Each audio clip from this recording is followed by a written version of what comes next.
Kahit dito pagpasok sa loob ng lancha, kailangan din pumila. Ako dito na sa liblib kasi ang init talaga. So mamaya na ako, ayokong pumila kasi ang init pa naman. So hindi naman niya naalis.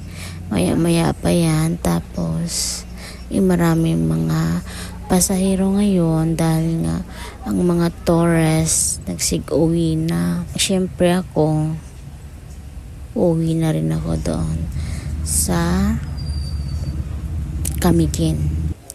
So nakita nyo guys na kahit dito bumili ka lang ng Terminal P, ang haba pa rin ng pila dahil marami din turista papunta doon sa island, sa Camiguin Island. O diba?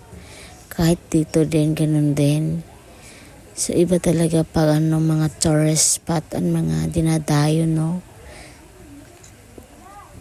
So, nakasakay na ako ng barko. Dito kasi sa Camiguin is puro barko.